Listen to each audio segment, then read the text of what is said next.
a dish called Patikim ng Puso Mo!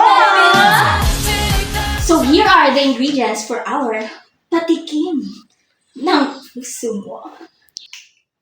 Oh my God! Wow!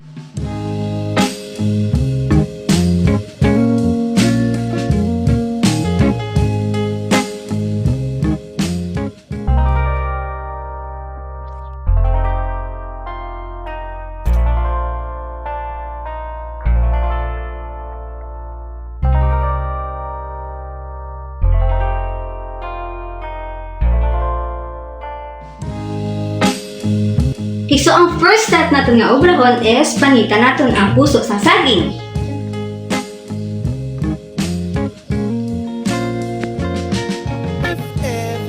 Pagtapos sinipanitan, kihadon ang puso sang saging sa 4 ka parte.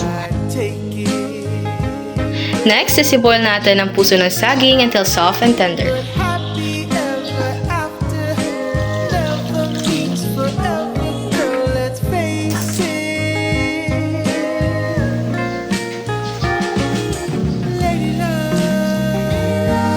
If soft and tender na ang puso sang saging, pwede tanan ni sa laon kag let it cool for a couple of minutes.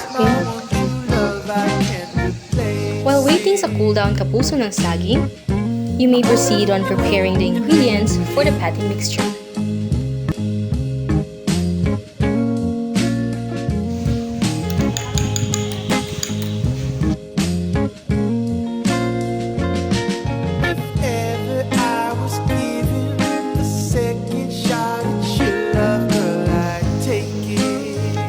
Okay, so once soft and tender na siya, pwede na siya mabutang sa blender. Pero if not available ang blender, pwede naman siya matukso.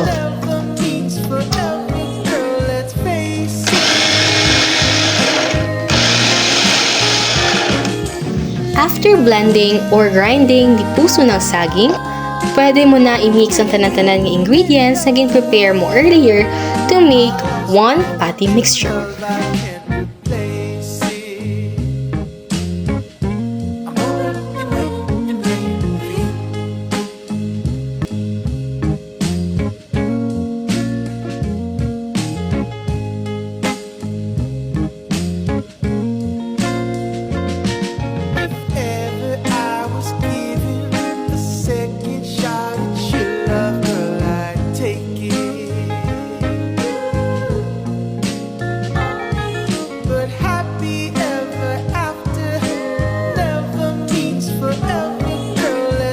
Kapag na-mix mo na ang tanan-tanan ng ingredients at nakuha mo na ang consistency na iyong nais, maaari mo na itong prituhin at i-serve.